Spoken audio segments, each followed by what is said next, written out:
કડક police officer અને નિષ્ઠાવાન પોલીસ ઓફિસરની રેન્જ ડીઆઈજી તરીકે નિમણૂક કરવામાં આવે. અસામાજિક પ્રવૃત્તિ ઉપર પોતે સારી રીતે કામગીરી કરી શકશે એવી મને આશા છે. એ રાજનેતાઓ હોય કે ત્યાં રહેતા લોકોમાં એક ચર્ચાસ્પદ નામ હતું કે જયરાજસિંહને ટાંકીને તેમને આ પોસ્ટ કરી હોઈ શકે. નિખિલ ડોંગાની પોસ્ટ બાદ જયરાજસિંહ જાડેજાનો વળતો પ્રહાર જોવા મળી રહ્યો છે. મેં જ ગૃહ વિભાગમાં નિર્લિપ્ત રાયની માંગ કરી હતી તેવી વાત જયરાજસિંહ જાડેજાએ કરી. તો બીજી તરફ અસામાજિક પ્રવૃત્તિ સામે સારી કામગીરી આવનાર સમયમાં કરશે જયરાજસિંહે વાત કરી છે. આશા છે કે રાજકોટ અને ગોંડલમાંથી ગુંડા રાજ ખતમ કરે. હજુ સુધી તમે અમારી ચેનલને સબસ્ક્રાઇબ નથી કરી તો અત્યારે જ ન્યૂઝરૂમ ગુજરાતને સબસ્ક્રાઇબ કરો. ફેસબુક અને ઇન્સ્ટાગ્રામ પર ફોલો કરો.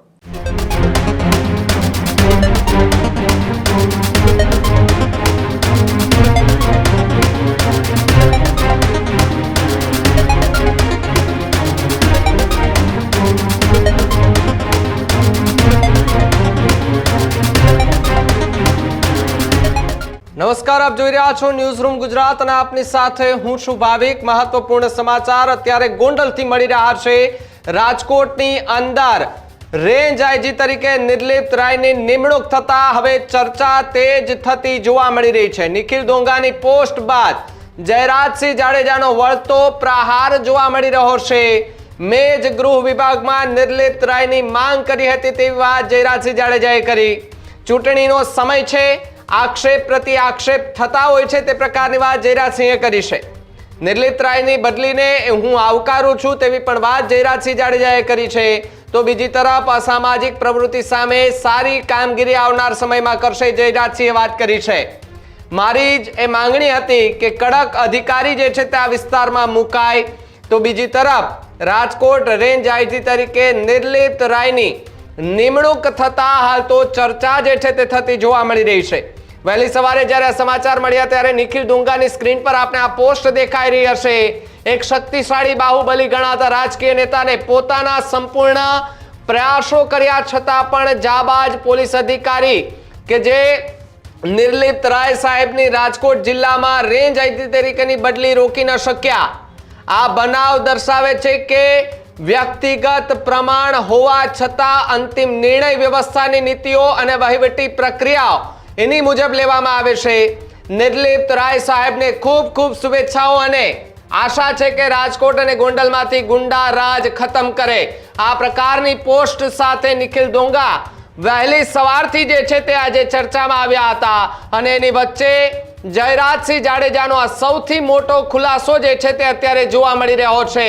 નિખિલ ડોંગાની વહેલી સવારની આ પોસ્ટ બાદ જયરાજસિંહ જાડેજા જે છે તેમણે પણ એ કહ્યું છે કે ચૂંટણીનો સમય છે, આરોપ પ્રતિ આરોપ હોય, પરંતુ એક વાત હું પણ કહી દઉં છું કે નહીં રાજકોટમાં બદલી થાય એવી ભલામણ મેં પણ કરી હતી.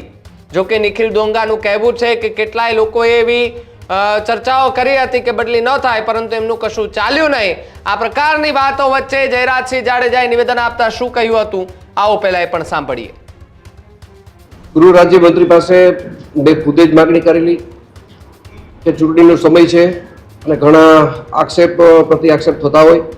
કડક પોલીસ ઓફિસર અને નિષ્ઠાવાન પોલીસ ઓફિસરની રેન્જ ડીઆઈજી તરીકે નિમણૂક કરવામાં આવે એવી મારી રજૂઆત હતી. અને હાલમાં જે નિમણૂક થઈ છે એ નિમણૂકને હું આવકારું છું. નિર્લિપ્ત રાયને જે રેન્જ ડીઆઈજી તરીકે નિમણૂક કરી છે એને હું આવકારું છું અને અસામાજિક પ્રવૃત્તિ ઉપર પોતે સારી રીતે કામગીરી કરી શકશે એવી મને આશા છે. અને આવી માગણી મારી જ હતી કે કડક ઓફિસર રેન્જ લેવલે મુકાય. તો જે રીતે જયરાજસિંહ જાડેજાએ કહ્યું કે આ મારી જ માંગણી હતી કે એક જાબાજ પોલીસ અધિકારી એ આ વિસ્તારમાં મુકાય. ચૂંટણીનો માહોલ છે એ વચ્ચે જયરાજસિંહ જાડેજાનો પણ એક વળતો પ્રહાર જે છે તે જોવા મળી રહ્યો છે. ત્યારે આજ મુદ્દે વાત કરવા માટે મારી સાથે મારા સહયોગી કૃણાલ જોડાયા છે. કૃણાલ, જે રીતે આજે વહેલી સવારથી જ નિખિલ ડોંગાની પોસ્ટ વાયરલ થતા ચર્ચા તેજ થતી હતી. ગોંડલ અને આસપાસના વિસ્તારોમાં ગુંડાઓને અને અસામાજિક તત્વોને નાબૂદ કરવાની વાત થતી હતી ત્યારે જયરાજસિંહ જાડેજાએ મોટો ખુલાસો કર્યો છે. બિલકુલ ભાવિક, જે રીતના આજે વહેલી સવારે એ 37 જેટલા સિનિયર આઈપીએસ અધિકારીનો ગજીબો ચીપાયો અને વહેલી સવારે જે 37 જેટલા આઈપીએસ અધિકારીઓની બદલી કરવામાં આવી તેમાંથી ચર્ચાસ્પદ અધિકારીનું નામ એ રહ્યું હોય તો એ છે જાબાજ પોલીસ અધિકારી અને એસએમસી ના વડા નિર્લિપ્ત રાય કે જેઓની બદલી રાજકોટના રેન્જ આઈજી તરીકે જ્યારે કરવામાં આવી ત્યારે અનેક ચર્ચાઓ થતી હતી કે શું નિલરીત રાયને રીબડા અને ગોંડલ વચ્ચે જે જૂથવાદ ચાલી રહ્યો છે, બંને વચ્ચે જે વિવાદ ચાલી રહ્યો છે, અને તેને લઈ ગોંડલ અને રાજકોટ પંથકની અંદર જે ક્રાઇમના રેટો વધી રહ્યા છે તેને કંટ્રોલ કરવા માટે શું તેમની આ નિમણૂક કરવામાં આવી હોઈ શકે.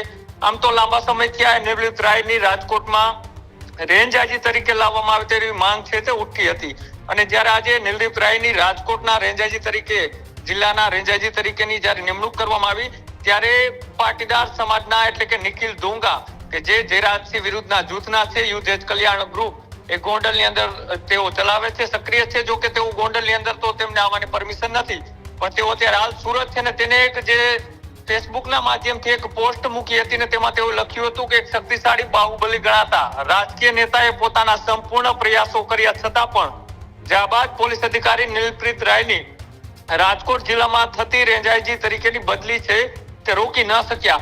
એટલે ક્યાંક ને ક્યાંક એ રાજકોટ જિલ્લાના એ રાજનેતાઓ હોય કે ત્યાં રહેતા લોકોમાં એક ચર્ચાસ્પદ નામ હતું કે જયરાજસિંહને ટાંકીને તેમને આ પોસ્ટ કરી હોઈ શકે, અને સૌ કોઈની નજરે જયરાજસિંહના પરિવાર ઉપર એ જઈ રહી હતી કે તેને તાકીને કદાચ એ લખ્યું હોઈ શકે, અને તેનો જવાબ એ સામે પક્ષેથી આવે તેની રાહ હતી. અને સામે વળતો પ્રહાર કરતા જયરાજસિંહ જાડેજાએ પણ આ મુદ્દે જવાબ આપ્યો છે, ને જવાબ આપતા તેમણે પણ કહ્યું છે કે ગોંડલ ની આસપાસનો જે વિસ્તાર છે તેમાં શાંતિ બની રહે. આવનાર દિવસોની અંદર ચૂંટણી છે, અને ચૂંટણીની અંદર નિષ્પક્ષ રીતના એ ચૂંટણીઓ જાય, અને અહીંયા જે ક્રાઇમની ઘટનાઓ છે તે પણ ઘટે, અને તેના જ માટે મેં ગૃહ વિભાગની અંદર એ નિલપ્રીત રાયને અહીંયા મૂકવામાં આવે તેવી ભલામણ મેં ખુદે કરી હતી. અને સાથે સાથે તેઓએ જે રીતના એક સામે પ્રહાર કરતા પણ લખ્યું છે, અને તેઓએ જવાબ આપતા પણ કહ્યું છે કે જે રીતના એ આ વિસ્તાર છે, આ વિસ્તારની અંદર એ ચૂંટણીનો સમય છે, ને સાથે જ પક્ષ પ્રતિપક્ષ જે સામસામે આક્ષેપો થતા હોય છે, અને કોઈ પણ ઘટના ગોંડલ પંથકની આસપાસની અંદર બને ત્યારે કોઈ પણ બે નામ છે ખૂબ ચર્ચાઓમાં રહેતા હોય છે. એક ગણેશ જાડેજા અને બીજું જયરાજસિંહ જાડેજા. આ પરિવારને જ હંમેશા છે તે ટાર્ગેટ કરવામાં આવતો હોય છે, તેવા આક્ષેપો પણ તેના પક્ષ દ્વારા કરવામાં આવતા હોય છે. તો સામે પક્ષે પણ એવી આક્ષેપ અને પ્રતિ આક્ષેપ કરવામાં આવતા હોય છે કે આ બે પરિવારના હિસાબે ગોંડલ અને આસપાસના વિસ્તારની અંદર એ શાંતિ દોડાઈ રહી છે, સાથે જ રાજકીય નેતાઓના દબાણથી પોલીસ કામ કરી રહી છે.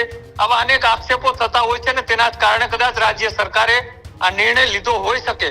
પણ જે પાટીદાર આગેવાનો દ્વારા પણ જે માંગ કરવામાં આવી હતી, અને સાથે જ નિખિલ ડોંગાએ જે પોસ્ટ સવારમાં કરી ત્યારથી ખૂબ ચર્ચાઓ થઈ રહી હતી કે શું આ પોસ્ટ એ જયરાજસિંહ જાડેજાને ટાંકીને કરવામાં આવી છે. ત્યારે હવે જયરાજસિંહ જાડેજાએ ખુદે જ આ મુદ્દે છે તે મૌન તોડી અને ખુલાસો કર્યો છે. ખુલાસો કરતા જ તેમને કહ્યું છે કે અસામાજિક પ્રવૃત્તિઓ સામે સારી કામગીરી કરે છે નિલપ્રીત રાય.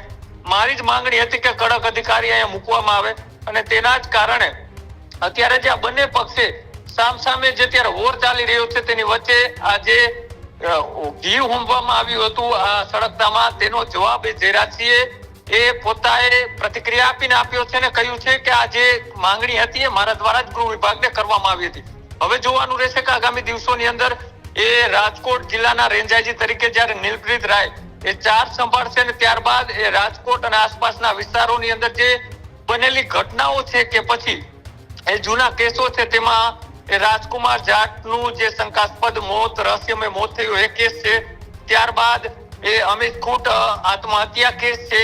આવા જે અનેક કેસો છે તે ખૂબ ચર્ચાઓમાં રહ્યા છે. આની વચ્ચે એ આરોપી કોણ છે, આ કેસનો અંત એ હંમેશા આવતો નથી એવી લોકમાં માન્યતા છે કે ગોંડલ અને રીબડા જૂથ વચ્ચે જે પણ કઈ ઘટનાઓ બને છે તેમાં ક્યારે એ સાચું સત્ય બહાર નથી આવતું. હવે નિલપ્રીત રાય એક બાહોશ અને નિર્ભય અધિકારી છે, ત્યારે તેઓ શું આ તમામ કેસોની ફરીથી તપાસ કરશે કે કેમ, અને ફરીથી તપાસ કરે છે તો કેવા એવા મોટા માથાઓ છે તેના નામ ખુલી શકે છે. અને સાથે જ એ વિસ્તારોની અંદર એ દારૂના અડ્ડાઓ હોય, જુગારની ક્લબો હોય કે પછી બાયોડીઝલ જેવા ધંધા સાથે જોડાયેલા માફિયાઓ હોય, આ તમામની ઉપર અત્યારે ક્યાંક ને ક્યાંક અત્યારે ખળભળાટ છે. તો કોક ભૂગર્ભમાં ઉતરી ગયા છે. જોવાનું રહેશે કે નિલપ્રીત રાયના આવ્યા પછી હવે એ વિસ્તારના અંદર કાયદો અને વ્યવસ્થા કેવા રીતની જળવાય છે, અને ત્યારબાદ એ ક્રાઇમ રેટની જે ચર્ચાઓ ગોંડલ પંથકમાં થઈ રહી હતી તેમાં કેટલો ભાવિક અંકુશ આવે છે. બિલકુલ બિલકુલ કૃણાલ, ખૂબ ખૂબ આભાર જોડાવા બદલ અને માહિતી બદલ. તો જે રીતે નિખિલ ડોંગાની એક પોસ્ટ, અને જે બાદ સવાલો ઉભા થતા હતા કે જયરાજસિંહને ટાંકીને આ પોસ્ટ કરવામાં આવી છે, અને જયરાજસિંહને ટાંકીને પોસ્ટ કરવામાં આવી તો વળતો જવાબ આવશે કે કેમ, પ્રતિક્રિયાઓ આવશે કે કેમ. જ્યારે મોડી રાત્રે જયરાજસિંહ જાડેજા જે છે તેમણે આ પ્રતિક્રિયા આપી છે. ફરી એકવાર આપણે પ્રતિક્રિયા સાંભળીએ કે જયરાજસિંહ જાડેજાએ જે નિર્લિપ્ત રાયની રાજકોટ રેન્જ આઈજી તરીકેની જે બદલી થઈ જે નિમણૂક કરવામાં આવ્યું છે તેને લઈને શું કહ્યું, ફરી એકવાર એમને સાંભળીએ. ગૃહ રાજ્યમંત્રી પાસે મેં ખુદે જ માગણી કરેલી કે ચૂંટણીનો સમય છે અને ઘણા આક્ષેપ પ્રતિ આક્ષેપ થતા હોય, ખરેખર પોલીસ ઓફિસર અને નિષ્ઠાવંત પોલીસ ઓફિસરની રેન્જ ડીઆઈજી તરીકે નિમણૂક કરવામાં આવે એવી મારી રજૂઆત હતી. અને હાલમાં જે નિમણૂક થઈ છે એ નિમણૂકને હું આવકારું છું. દિલદીપ રાયને જે રેન્જ ડીઆઈજી તરીકે નિમણૂક કરી છે એને હું આવકારું છું અને અસામાજિક પ્રવૃત્તિ ઉપર પોતે સારી રીતે કામગીરી કરી શકશે એવી મને આશા છે. અને આવી માગણી મારી જ હતી કે કડક ઓફિસર રેન્જ લેવલે મુકાય. તો જે રીતે ગોંડલની અંદર એ ગુંડા રાજને લઈને જે છે તે વાત કરવામાં આવી રહી હતી, નિખિલ ડોંગાની એક સોશિયલ મીડિયા પર સવારથી પોસ્ટ વાયરલ થાય અને પોસ્ટ વાયરલ થયા બાદ હવે સવાલો જે છે તે અનેક ઊભા થતા હતા. જયરાજસિંહ જાડેજાને લઈને પોસ્ટ કરવામાં આવી હતી કે કેમ, કારણ કે ઉપર લખાણ એ રીતે હતું તો સામે એ ફોટો નિર્લિપ્ત રાયનો જે છે તે રાખવામાં આવ્યો હતો. અને અત્યાર સુધી એસએમસીની અંદર ખૂબ સારી ભૂમિકા જે છે તે નિર્લિપ્ત રાય જે છે તે ભજવતા જોવા મળી રહ્યા હતા. પરંતુ હવે જે પ્રમાણે ચર્ચાઓ થઈ અને જે પ્રમાણે આઈપીએસ અધિકારીઓ જે છે તેમની અલગ અલગ રીતે જે નિમણૂકો કરવામાં આવી એમાં સૌથી ચર્ચિત નામ જો હોય તો એ હતું નિર્લિપ્ત રાય. નિર્લિપ્ત રાયને અત્યારે જે છે તે રાજકોટ રેન્જ આઈજી તરીકે એમની નિમણૂક કરી દેવામાં આવી છે અને રેન્જ આઈજી તરીકે નિમણૂક કરતાની સાથે જ હવે કાયદો અને વ્યવસ્થાની સ્થિતિને લઈને ચર્ચાઓ થતી તે જ જોવા મળી રહી છે. ત્યારે હવે એ જોવાનું રહ્યું કે આગામી સમયમાં ગોંડલ અને જે રીબડાને સાથે જ આસપાસના વિસ્તારોમાં લગાતાર જે છે તે અસામાજિક તત્વોનું જોર વધતું જતું જોવા મળી રહ્યું હતું. તેને ડામવા માટે નિર્લિપ્ત રાય જે છે એ જાબાઝ અધિકારી જે છે તે કયા પ્રકારના પગલાઓ ભરે છે, કારણ કે અનેક કિસ્સાઓ અત્યાર સુધી આપણે જોયા છે. રાજકુમાર જાટ કિસ્સો હોય કે પછી જે રીબડાનો અમિત ખૂંટનો એ કેસ હોય, આ બધા જ કેસોની અંદર હવે શું કાર્યવાહી થાય છે અને જે આરોપ પ્રત્યારોપ અત્યાર સુધી જોવા મળી રહ્યા હતા એની વચ્ચે નિર્લિપ્ત રાયને લાવવા માટે જયરાજસિંહે જ ભલામણ કરી હોવાની ચર્ચા વચ્ચે એમનું નિવેદન પણ જે છે તે જોવા મળી રહ્યું છે. ત્યારે હવે એ જોવાનું રહ્યું કે આગામી સમયમાં નિર્લિપ્ત રાય જ્યારે રાજકોટની અંદર એ કમાન સંભાળશે અને રાજકોટના વિસ્તારની અંદર કાયદો અને વ્યવસ્થાની જે સ્થિતિ જે છે કથળી ગયેલી હાલત છે એને સુધારવાના કેટલા પ્રયાસ થાય છે હવે આગામી સમય આવશે ત્યારે ખબર પડશે. હજુ સુધી તમે અમારી ચેનલને સબસ્ક્રાઇબ નથી કરી તો અત્યારે જ ન્યૂઝરૂમ ગુજરાતને સબસ્ક્રાઇબ કરો, ફેસબુક અને ઇન્સ્ટાગ્રામ પર ફોલો કરો.